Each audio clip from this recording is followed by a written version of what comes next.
So let's start with debate number 1, where we are talking about Supreme Court's order staying what the High Court said about Uttarakhand government. That's what we are really talking about over here. So let's just take that to our student leaders. But before that, let's just hear what Chief Minister Harish Rawat had to say. So you took 11 key decisions within these few hours that you had, 2 cabinet meetings and 11 key decisions, but that was a point used by the centre as an argument that before the detailed order came out in writing. मैं उन लोगों को एक बात बताना चाहता हूँ, वो आजन्म सत्ता का पट्टा लिख करके आए हैं और मुझ जैसे लोगों को कभी-कभी अवसर मिलता है, मैं उस अवसर को कैसे गंवा सकता हूँ। कल मुझे अवसर 18 घंटे का मिला, मैंने करीब 18 जो है निर्णय लिए, गरीबों के पक्ष में लिए, दलितों, पिछड़ों, आदिवासियों के पक्ष में, अपने SC ST के पक्ष में लिए। So that's what Chief Minister Harish Rawat is saying. The centre is saying his position as a Chief Minister doesn't stand at all. So first I want to take it to you, NSUI. The Congress very quickly moved yesterday after the High Court order by moving a resolution and giving notice for discussion against the government in Rajya Sabha. Do you think that they moved prematurely? I don't think that they have moved prematurely. Yesterday's verdict, when High Court said about this ruling, the Congress celebrated the move, and as Chief Minister said, that this is an interim order. What I have to say from the side of Congress or NSUI is that Modi ji, I want to say to you that we celebrate our democracy. You have government in different part of this country, democratically elected. Please allow the democratically elected government of different political parties to function till next 5 years. Don't be that horse rider what you are. आपके लिए एक ही बात है कि नाम बड़े और दर्शन छोटे Modi ji.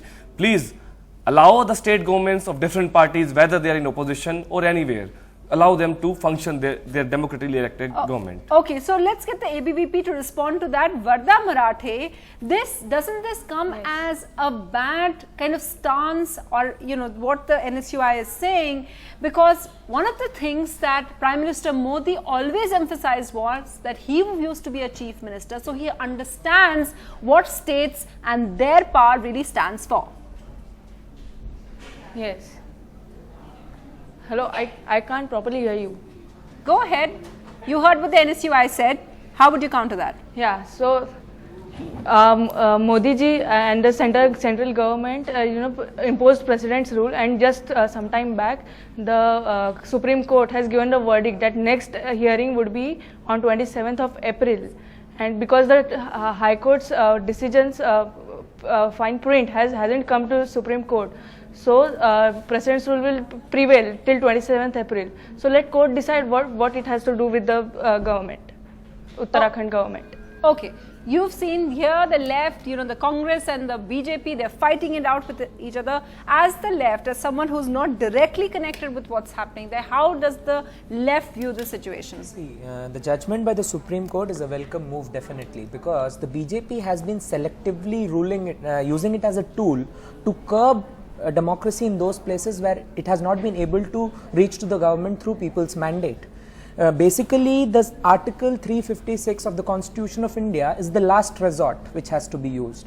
The government was not allowed for a floor test. Now that the Supreme Court has said that on the 29th it has to do a floor test, it is a welcome move, definitely a welcome move. In instances where there are attacks on all fours from all fronts, the government is using the state machinery, the police, everything. But hasn't the Supreme Court upheld the centre's move now by staying what the High Court said? See, it has stayed the High Court's decision, but the point is how BJP is using it as a tool to curb democracy in places. That is the major concern over here, because you can use section 356 of the Constitution of India if it is the last resort. It happened in case of Jharkhand and it was never questioned, but where a government was not allowed to even do a floor test.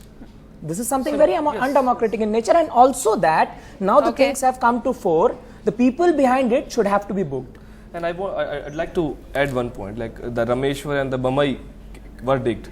Basically, that shows that the elected government has to take care of 356. They cannot use it in discriminate manner. Do you as think though Modi the government has Congress used moved too quickly in announcing it as a victory when even the High Court, the text, the reason why the Supreme Court has stated today is because they hadn't got the text of the High Court judgment. Do you think they perhaps called it a victory Yes. too prematurely? It is not a prematurely we are calling it a victory. It is a victory because we have a faith in our constitution, and we are confident about the previous verdicts in High Court and Supreme Court, that Supreme Court will take a positive action for saving democracy in Uttarakhand.